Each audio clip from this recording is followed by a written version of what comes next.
नमस्कार दोस्तों, मैं अमित और घटना चक्र के ऑनलाइन प्लेटफॉर्म पर आपका स्वागत करता हूं। और मैं आपके साथ बायो डिस्कस करने के लिए यहाँ पर हूं और बायो ही आगे हम लोग डिस्कस करेंगे। ठीक, तो पुरानी 2 क्लास में आपने सबसे पहले जीव विज्ञान के बारे में पढ़ा, जीव विज्ञान की शाखाओं के बारे में पढ़ा और उसके बाद हम लोग सेल का अध्ययन कर रहे थे। सेल का एक लेक्चर हो गया था, उस पर हम लोगों ने सेल के बारे में समझा, सेल के अध्ययन को क्या कहते हैं, सेल का अर्थ क्या होता है। और 2 तरीके की हमारी सेल होती हैं, प्रोकैरियोटिक, यूकैरियोटिक। प्रोकैरियोटिक में क्या क्या पाया जाता है, क्या क्या नहीं पाया जाता। यूकैरियोटिक में क्या क्या पाया जाता है, क्या क्या नहीं पाया जाता है। उसमें से जो जो इम्पोर्टेंट क्वेश्चन थे वो हम लोगों ने डिस्कस किए थे, जो कई सारे एग्ज़ाम में आते हैं। तो आज हम लोग उसी के आगे चलते हैं। ठीक है, तो हमने कल प्रोकैरियोटिक सेल पढ़ा था। तो प्रोकैरियोटिक सेल में सेल के कुछ पार्ट थे, उनके बारे में हमने आप लोगों के साथ डिस्कस किया था। अब हमको ये समझना है कि सेल के बारे में कैसे कैसे क्वेश्चन परीक्षाओं में पूछे जाते हैं। तो वनडे एग्ज़ाम हो या सिविल सर्विसेज के एग्ज़ाम हो या कोई और एग्ज़ाम जहाँ जीएस आती है और जीएस में साइंस पूछा जाता है। पहले तो साइंस का रोल कम होता था, लेकिन अब साइंस के क्वेश्चन काफ़ी आ रहे हैं पेपर में और साइंस में भी बायो का क्वेश्चन ज़्यादा रहता है। तो सेल चैप्टर से जो क्वेश्चन होता है वो स्ट्रक्चर ऑफ सेल्स पे ही होता है ज़्यादातर, या कोशिका की संरचना के ऊपर प्रश्न पूछे जाते हैं। तो उसी पर आगे हम लोग डिस्कस करेंगे। तो 2 सेल, प्रोकैरियोटिक, यूकैरियोटिक। प्रोकैरियोटिक में सेल के सारे पार्ट नहीं होते हैं, जो जो पार्ट होते हैं उनके बारे में हम लोग डिस्कस कर चुके हैं। अब हम लोग डिस्कस करेंगे एक कंप्लीट सेल के बारे में। एक ऐसी सेल को लेंगे जिसमें सेल के सारे पार्ट उपस्थित हों और उससे संबंधित क्वेश्चन आए तो हम लोग अपने पेपर में उसको सॉल्व कर सकें। तो एक ये सेल का, एक कंप्लीट सेल का स्ट्रक्चर आपके सामने है, इसका फोटो आपके सामने है। ये फोटो आप लोग देख सकते हैं, समझ सकते हैं। तो हमको ये फोटो देख करके एक आइडिया लग जाएगा कि हमको किन किन चीज़ों के बारे में पढ़ना है। जैसे कि प्लाज्मा मेम्ब्रेन के बारे में पढ़ना है, गोल्गी अपरेटस क्या होता है, राइबोसोम क्या होता है, साइटोप्लाज्म क्या होता है, लाइसोसोम क्या होता है, माइटोकॉन्ड्रिया क्या होता है, न्यूक्लियस, सेंट्रियोल्स, और ये हमारा एंडोप्लाज्मिक रेटिकुलम है, इसके बारे में पढ़ना है। तो ये कंप्लीट सेल है हमारा। ठीक है, ये हमारा न्यूक्लियस हो गया, ये माइटोकॉन्ड्रिया हो गया, लाइसोसोम हो गया, गोल्गी अपरेटस हो गया, प्लाज्मा मेम्ब्रेन हो गया, जिसको हम लोग क्या बोलते हैं, कोशिका झिल्ली। तो कोशिका झिल्ली। ठीक, तो कल हम लोगों ने कोशिका भित्ति या सेल वाल के बारे में डिस्कस किया था, जो बाहर साइड होती है। सेल वाल हमारी पादप कोशिकाओं में पाई जाती है या प्लांट सेल में पाई जाती है। दूसरी परत हमारी होती है सेल्स में प्लाज्मा मेम्ब्रेन की, जो कि सेमी परमिएबल होती है। इसके बारे में भी हम लोग डिस्कस कर चुके हैं। ठीक है, तो ये हो गया हमारा कोशिका झिल्ली। ठीक, तो अब कोशिका झिल्ली, सेल वॉल और सेल मेम्ब्रेन,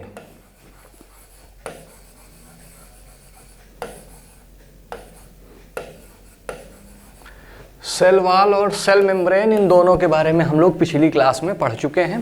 तो अब उसके आगे से हम लोग चलेंगे। ठीक है, तो ये फिगर आप लोग देख सकते हैं या देख लीजिए, स्क्रीनशॉट लेना हो तो स्क्रीनशॉट ले लीजिए।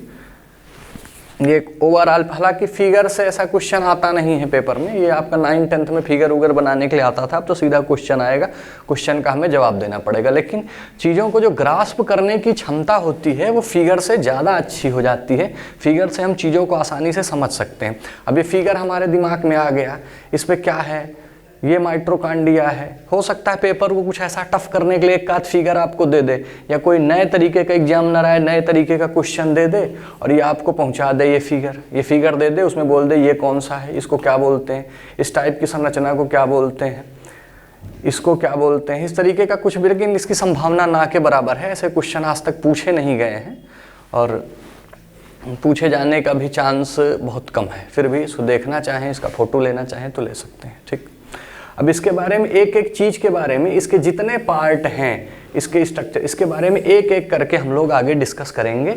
एग्ज़ाम के पॉइंट ऑफ व्यू से डिस्कस करेंगे, अनाप शनाप का कोई मतलब नहीं है। अनाप शनाप उतना ही डिस्कस करेंगे जो हमारा परीक्षा के लिए इम्पोर्टेंट है। ठीक है, तो कोशिका भित्ति, इसके बारे में हम लोग पिछली क्लास में डिस्कस कर चुके हैं। कोशिका भित्ति में ये पोर्शन जो था, ये मोस्ट इम्पॉर्टेंट पोर्शन होता है, इससे क्वेश्चन बनते हैं। तो लास्ट में इसको थोड़ा सा डिस्कस किए थे, आज इसको एक बार फिर से रिपीट कर देते हैं। क्या रिपीट कर देते हैं कि जो कोशिका भित्ति होती है वो पौधों में किस पदार्थ की बनी होती है? सेल्यूलोज की बनी होती है, ठीक है।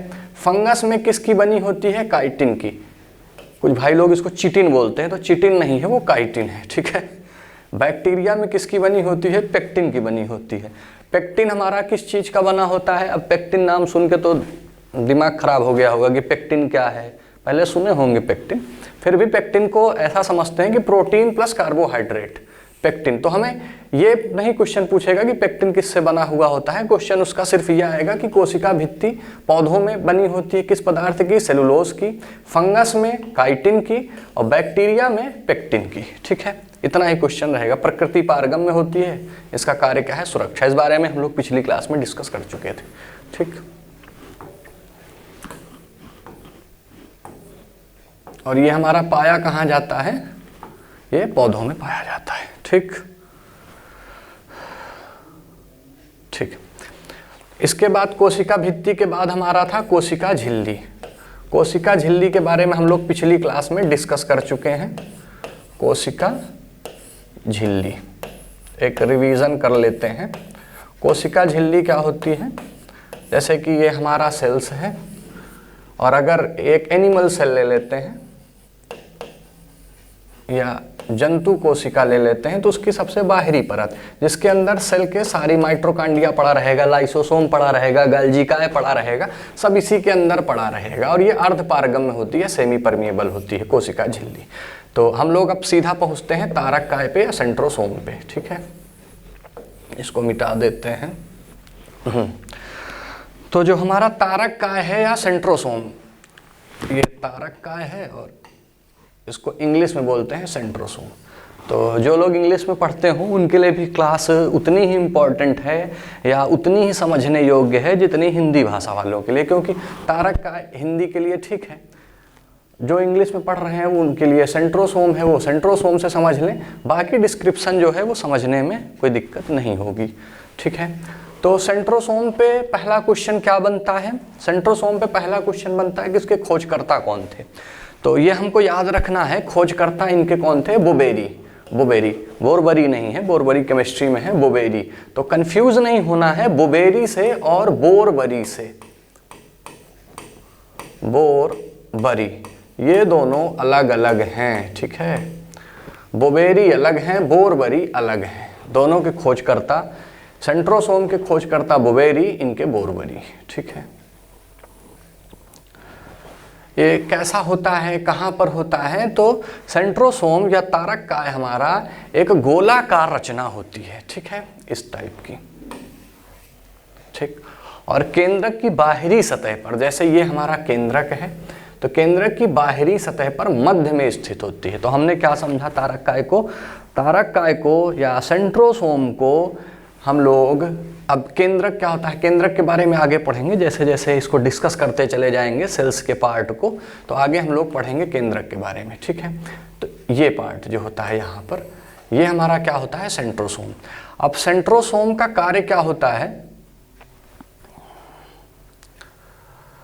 ठीक है, समसूत्री विभाजन में ध्रुव का निर्माण। तो पहले तो हमें ये पता होना चाहिए समसूत्री विभाजन, अर्धसूत्री विभाजन, माइटोसिस, मियोसिस, इन सब के बारे में जब कोशिका विभाजन पढ़ेंगे, अगला टॉपिक कोशिका विभाजन ही है, तब हम लोग समझेंगे। अभी हम लोग कोशिका विभाजन को ऐसे समझते हैं, तब ये चीज़ समझ आ जाएगी।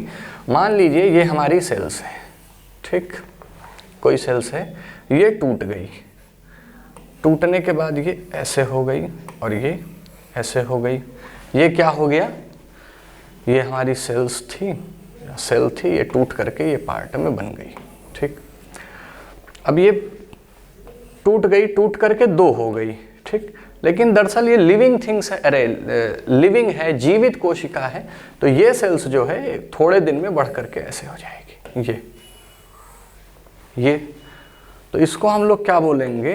कोशिका विभाजन। तो कोशिका विभाजन से एक कोशिका अपने जैसी दूसरी कोशिका का निर्माण करती है। जैसे उदाहरण के तौर पे हम लोग समझ सकते हैं, जैसे छिपकली की पूंछ है, छिपकली की पूंछ कट गई, छिपकली की पूंछ कटने के बाद दूसरी पूंछ उसमें उगाती है। क्यों उगाती है? क्योंकि वहाँ पर कोशिका विभाजन होता है। कोशिका विभाजन किस वजह से होता है?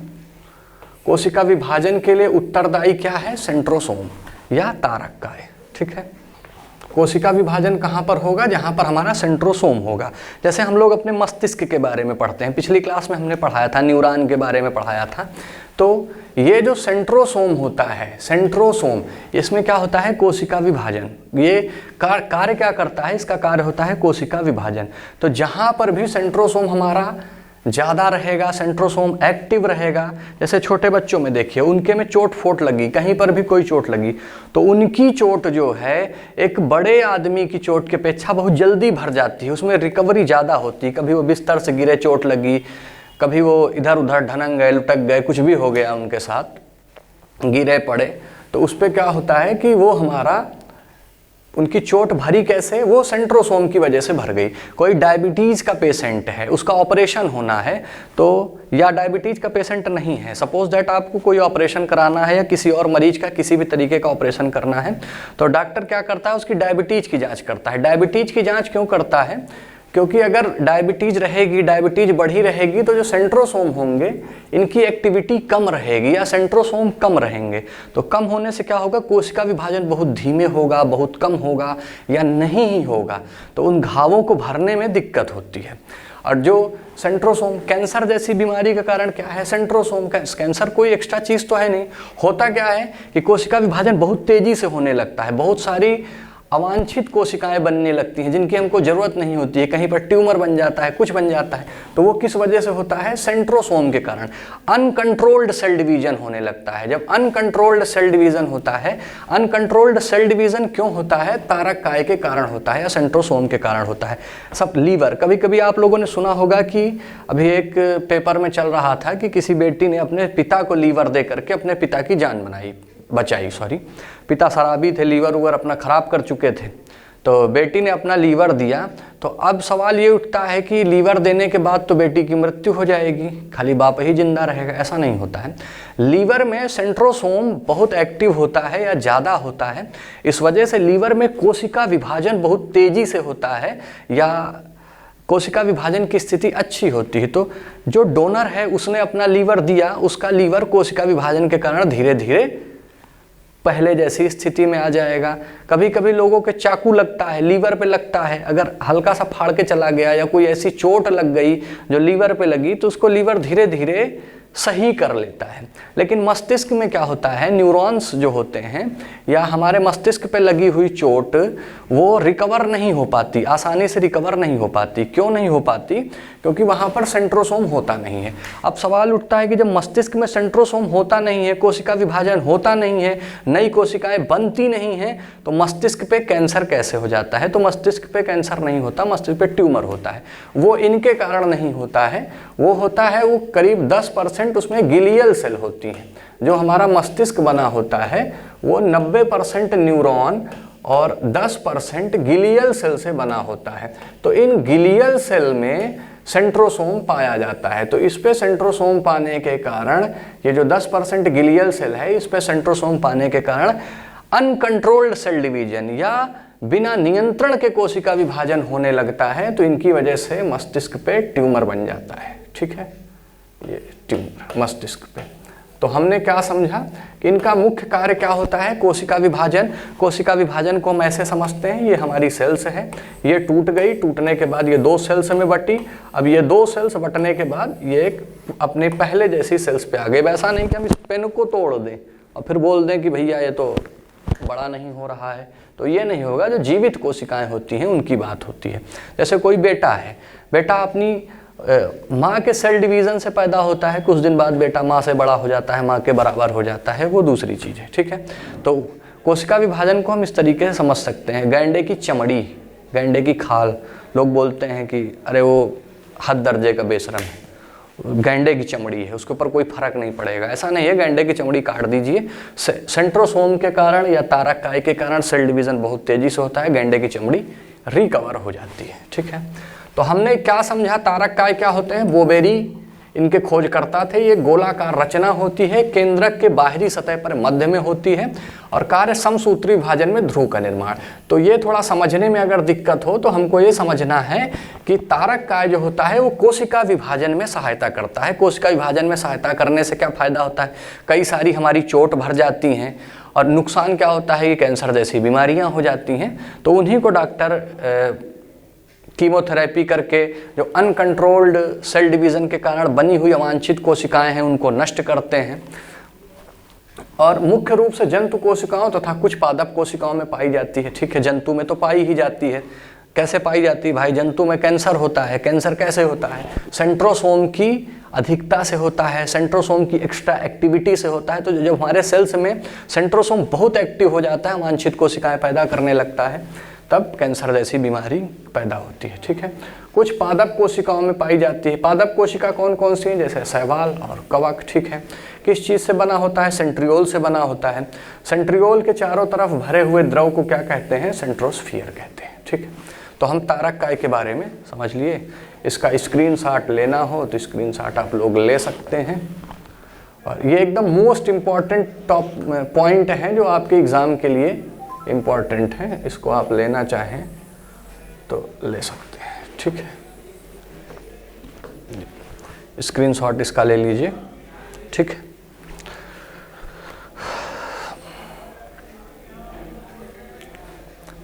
अगला टॉपिक क्या है, अंतःप्रदव्य जालिका, इंडोप्लाज्मिक रेटिकुलम। अंतःप्रदव्य जालिका, इंडोप्लाज्मिक रेटिकुलम, शॉर्ट में इसको ER बोलते हैं। ठीक है, तो इंडोप्लाज्मिक रेटिकुलम के खोजकर्ता कौन थे, ये खोजकर्ता कौन थे, KR पोर्टर। ठीक है, KR पोर्टर।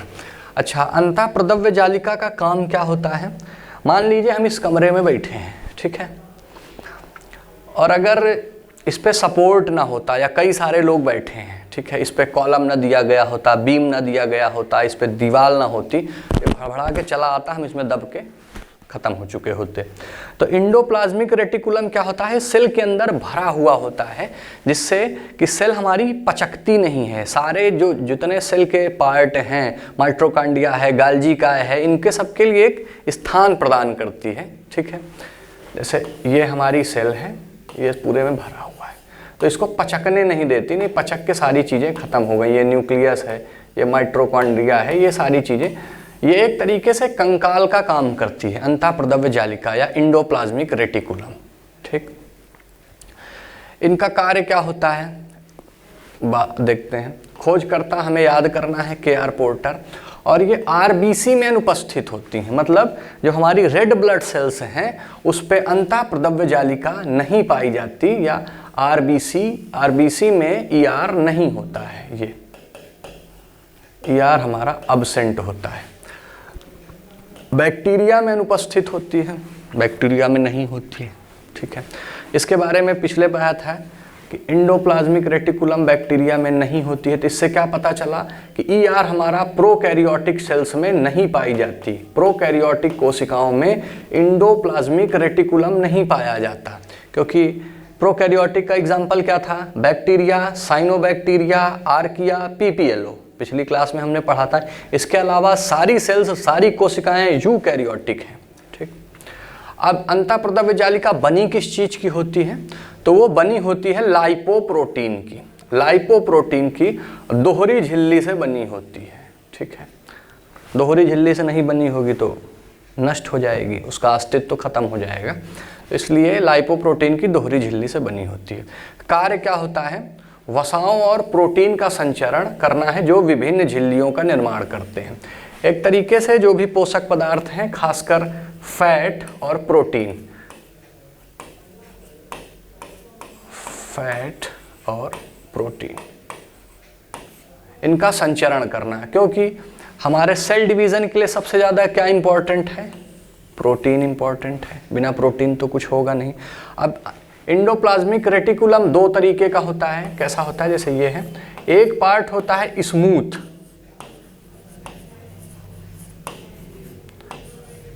स्मूथ ER, और दूसरा पार्ट जो होता है वो रफ होता है,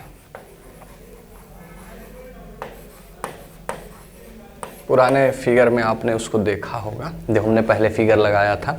तो स्मूथ इंडोप्लाज्मिक रेटिकुलम और रफ इंडोप्लाज्मिक रेटिकुलम, ठीक है। स्क्रीनशॉट इसका लेना चाहें तो ले सकते हैं। कितने पॉइंट हुए? सबसे पहला पॉइंट हुआ कि इनके खोजकर्ता कौन थे। दूसरा पॉइंट है कि आरबीसी में नहीं पाया जाता, बैक्टीरिया में नहीं पाया जाता, लाइपोप्रोटीन की दोहरी झिल्ली से बना होता है। कार्य क्या होता है? वसाओं और प्रोटीन का संचरण जो कि विभिन्न झिल्लियों का निर्माण करते हैं, ठीक। और कोशिका के लिए कंकाल की तरह कार्य करते हैं। इसको अगर हम लोग बोलें कोशिका का कंकाल तो गलत नहीं होगा, ठीक। तो अंतःप्रदव्य जालिका। और स्मूथ और रफ दो होते हैं। इधर साइड का स्मूथ होता है,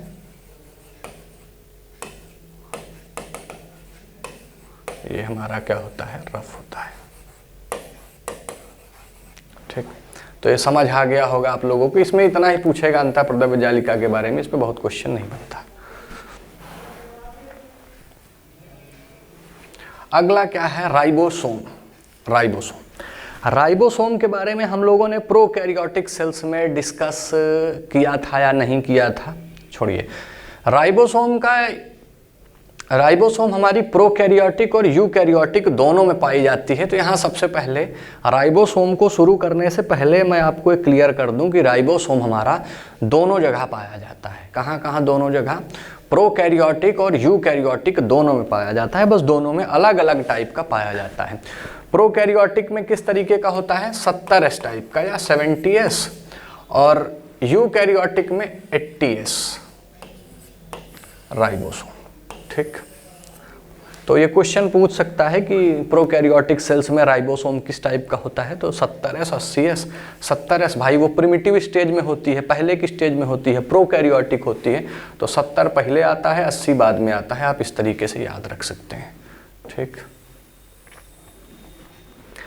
राइबोसोम के खोजकर्ता कौन थे? तो राइबोसोम के खोजकर्ता रॉबिन्सन एवं ब्राउन थे।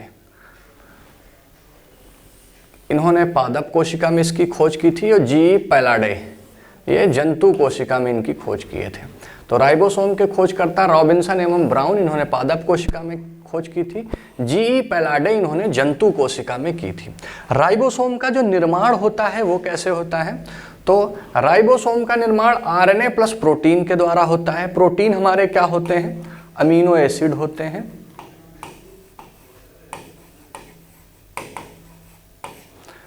और आरएनए क्या होता है? Ribo nucleic acid.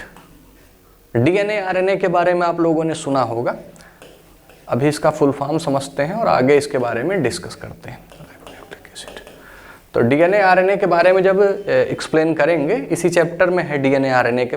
Cell division, DNA RNA ये सब अगली क्लास में है, ठीक है। तो सेल चैप्टर में इन चीज़ों को हम समझा देंगे, वहाँ आप समझ लीजिएगा इसको। अभी सिर्फ ये समझते हैं कि राइबोसोम्स के लिए कौन कौन से पॉइंट इंपॉर्टेंट हैं, कौन कौन से पॉइंट एग्जाम में पूछे जा सकते हैं। तो वो यही है कि इनका निर्माण कैसे होता है? आरएनए प्लस प्रोटीन के द्वारा होता है। इनका कार्य क्या होता है? इनका कार्य होता है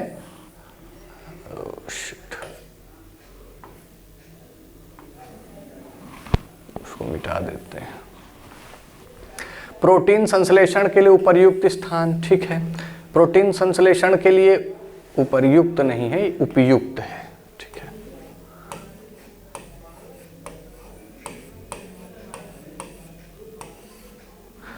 यहाँ पर प्रोटीन संश्लेषण होता है या प्रोटीन की उत्पत्ति होती है।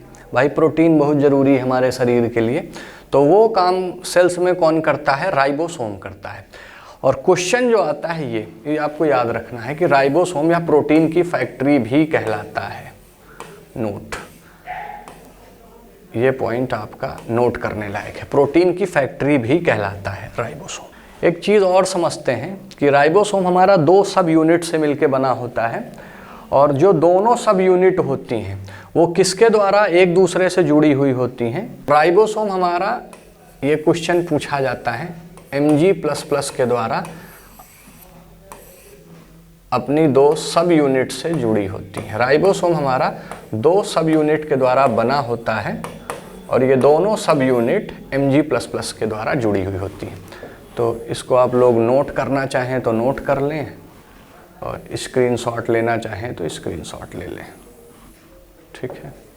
एक चीज़ और बता दें कि लैब में भी हमारा राइबोसोम का संश्लेषण किया गया, राइबोसोम को बनाया गया, और किसने किया था लैब में, ये याद करना चाहें तो याद कर लें, नहीं तो कहीं नोट कर लें, नोमुरा ने। ठीक, नोमुरा, लैब में नोमुरा ने। ठीक,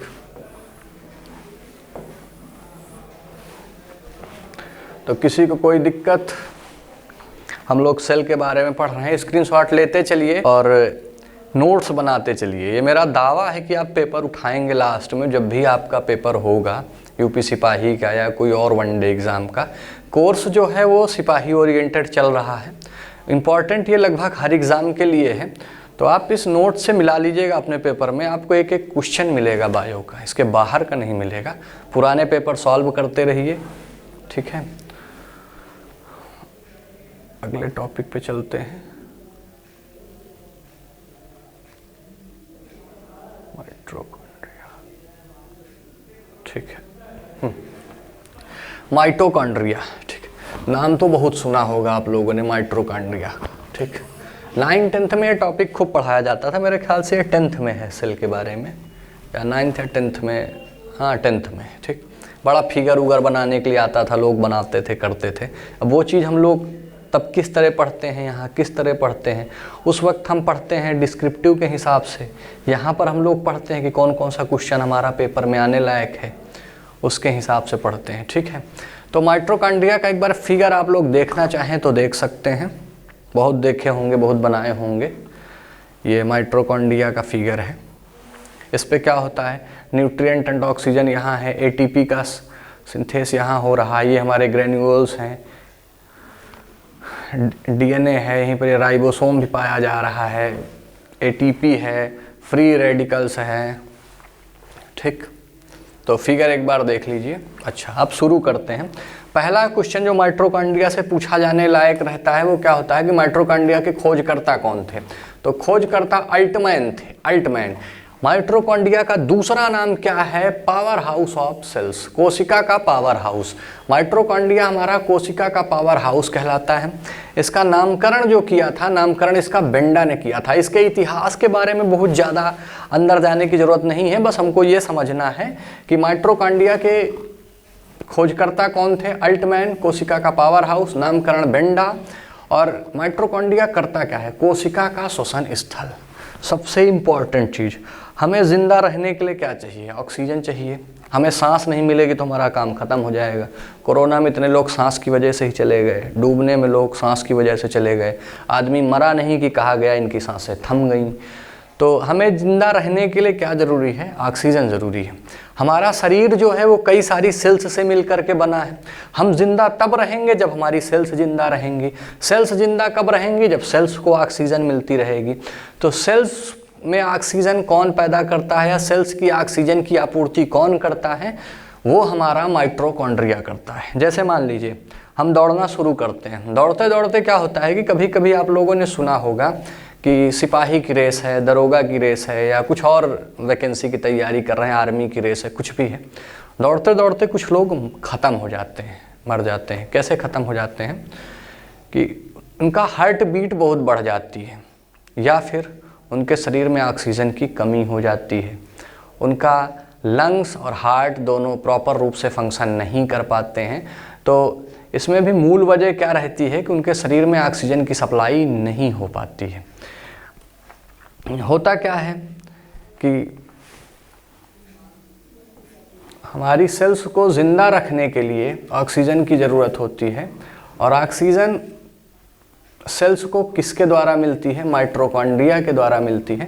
तो इसको हम लोग क्या बोलते हैं, कोशिका का श्वसन स्थल। जो चीज़ जितना ज़्यादा एक्टिव रहेगी वहाँ पर ऑक्सीजन की उतनी ही ज़्यादा ज़रूरत रहेगी। ठीक, हम दौड़ना शुरू करते हैं तो हमारे पैरों में क्या है, ऑक्सीजन कम होने लगेगी, या कुछ भी कोई भी एक्टिविटी हम लोग करते हैं तो उस सेल्स की ऑक्सीजन की ज़रूरत को माइटोकॉन्ड्रिया पूरा करता है। ठीक है,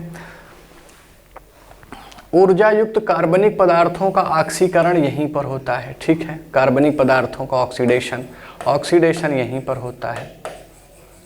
तो माइटोकॉन्ड्रिया से रिलेटेड हमने क्या समझा? सबसे पहले हमने ये समझा कि माइटोकॉन्ड्रिया के खोजकर्ता कौन थे। अल्टमैन थे। माइटोकॉन्ड्रिया का दूसरा नाम कोशिका का पावर हाउस। माइटोकॉन्ड्रिया नामकरण किसने किया? बेंडा ने किया। और कार्य क्या है? कोशिका का श्वसन स्थल। कोशिकाओं को ऑक्सीजन की आपूर्ति यहाँ से होती है। ऊर्जा युक्त कार्बनिक पदार्थों का ऑक्सीकरण यही होता है। एक क्वेश्चन बड़ा इंपॉर्टेंट है, ऑप्शन में करके पूछा जाता है, कई एग्जाम में पूछा भी गया, यहाँ तक कि आईएएस 2001 में पूछा गया। हालांकि 2001 में आईएएस के पेपर का लेवल कुछ और होता था, बहुत पहले इतना इस लेवल का नहीं आता था जिस लेवल के पेपर आ रहे हैं। तो सारे पेपर जो हैं वो अपने पुराने लेवल से थोड़ा बहुत इंक्रीज करते हैं। तो उस पर क्वेश्चन ये पूछा था कि कुछ ऑप्शन दे दिया था, उस पर पूछा गया था कि डीएनए कहाँ पाया जाता है, तो उसका ऑप्शन था माइटोकॉन्ड्रिया। माइटोकॉन्ड्रिया में डीएनए पाया जाता है, ठीक है। तो ये आपका पुराना पेपर था। डीएनए कहाँ पाया जाता है? माइटोकॉन्ड्रिया में पाया जाता है। यहाँ आप देख भी सकते हैं कि ये डीएनए है, माइटोकॉन्ड्रिया का फिगर है, यहाँ डीएनए है। एक और तरीका, जिनको ये चीज़ें ना याद हो वो फिगर को स्क्रीनशॉट ले लें और फिगर को देखा करें, लगातार फिगर को देखते रहें, तो उनको ये पता चल जाएगा हाँ मैट्रिक्स है भैया, ग्रेन्यूल्स है, इंटरमेम्ब्रेन स्पेस है, राइबोसोम्स है, एटीपी है, फ्री रेडिकल्स हैं, एटीपी है, न्यूट्रिएंट एंड ऑक्सीजन है, ये सारी चीज़ें, ठीक है।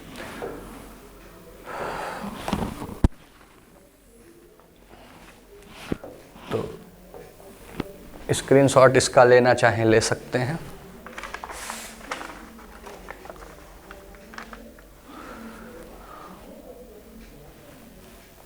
ठीक है। और ये एनर्जी का भी स्थानांतरण करता है एक जगह से दूसरी जगह। हमारी जीभ है, जीभ को एनर्जी चाहिए, ऑक्सीजन चाहिए, इन सब की आपूर्ति कौन करता है? माइटोकॉन्ड्रिया करता है।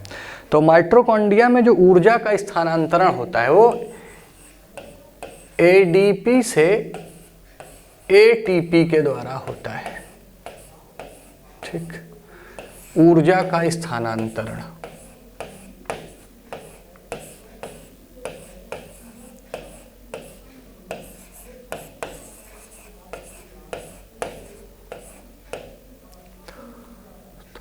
ऊर्जा का स्थानांतरण, ठीक है, वो एडीपी से एटीपी के द्वारा होता है या एडीपी से एटीपी में। अगला है इसमें किस तरीके से, तो कर्ब साइकिल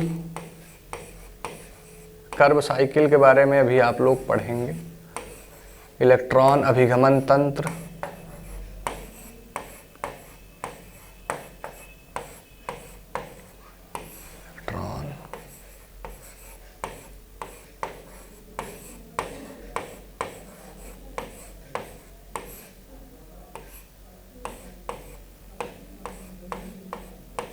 इलेक्ट्रॉन अभिगमन तंत्र,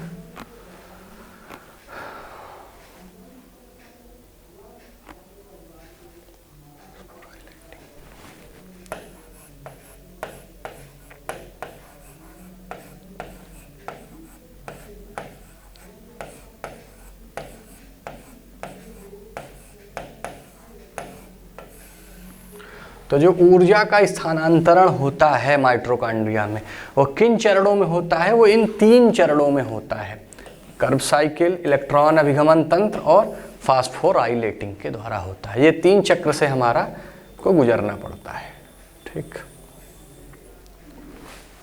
तो इतना आपको समझ आ गया होगा। माइटोकॉन्ड्रिया में इसके ऊपर के क्वेश्चन नहीं बनते हैं, बस इतना ही पूछा जाता है कि ऊर्जा युक्त कार्बनिक पदार्थों का ऑक्सीकरण कहाँ होता है? माइटोकॉन्ड्रिया में। कोशिका का श्वसन स्थल, एटीपी कहाँ पर बनते हैं? यहाँ पर बनते हैं। क्रेब्स साइकिल कहाँ पर होता है? यहीं पर होता है। तो यही सब इसमें क्वेश्चन है, ठीक है।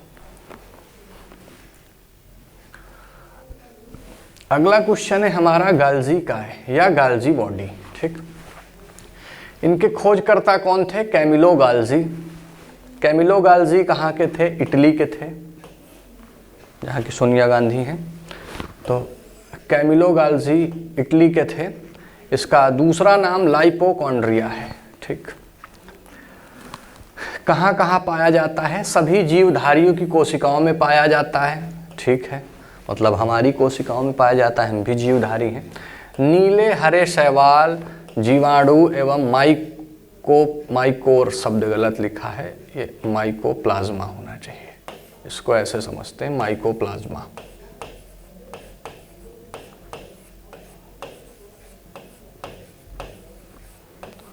माइकोप्लाज्मा, ठीक। इससे एक चीज़ और क्लियर हो गई, जो गाल्जी का है या गाल्जी बॉडी है, हमारा बैक्टीरिया में कौन सी सेल्स पाई जाती हैं? प्रोकैरियोटिक सेल्स पाई जाती हैं। और गाल्जी बॉडी हमारी जीवाणु में या बैक्टीरिया में नहीं पाई जा रही है।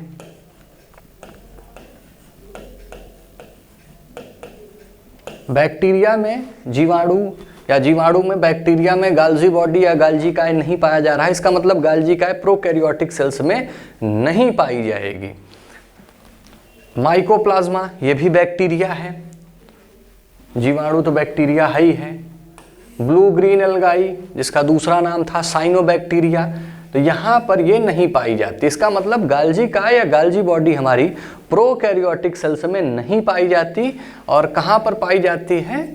यूकैरियोटिक सेल्स में पाई जाती है, सभी जीवधारी की कोशिकाओं में पाई जाती है। इनके खोजकर्ता कौन थे? Camillo Golgi. Camillo Golgi Italy के थे, ये याद करने लायक क्वेश्चन है। और इनका कार्य क्या होता है? एंजाइम्स का श्रवण करना। इसीलिए जो गाल्जी काय होती हैं या गाल्जी बॉडीज़ होती हैं, ये ज़्यादातर उन जगहों पे पाई जाती हैं जिनका कार्य, एक मिनट इसको मिटा देते हैं, हाँ, जिनका कार्य श्रावण करना है, ठीक है। किस, जैसे कि अग्नाशय में पाई जाती हैं, लीवर में पाई जाती हैं। तो इन सब जगहों पर ये जो गाल्जी बॉडी हैं, इन सब की सेल्स में ज़्यादा पाई जाती हैं या एक्टिव रूप में पाई जाती हैं। एक्टिव तो लगभग सारे पार्ट होते हैं। तो इनका मुख्य कार्य क्या है? एंजाइम्स का श्रावण करना और कोशिका विभाजन के समय कोशिका पट्टिका का निर्माण। इसको ऐसे समझते हैं कि ये कोशिका विभाजन में सहायता करती हैं एक कोशिका से दूसरी सेल्स के लिए। और इनका एक काम क्या होता है कि ये सहायता करती हैं, किसमें सहायता करती हैं कि प्रोटीन को, ये प्रोटीन को पैकेट के रूप में, प्रोटीन को पैकेट के रूप में सेल्स से एक्सपोर्ट करती हैं, ठीक। सेल्स से एक्सपोर्ट करती हैं किसको? प्रोटीन को। और कैसे? पैकेट के रूप में। जो हमारी गाल्जी काय होती है या गाल्जी बॉडीज़ होती हैं, ये प्रोटीन को एक जगह से दूसरी जगह पे ले जाती हैं, दूसरे स्थान पे ले जाती हैं।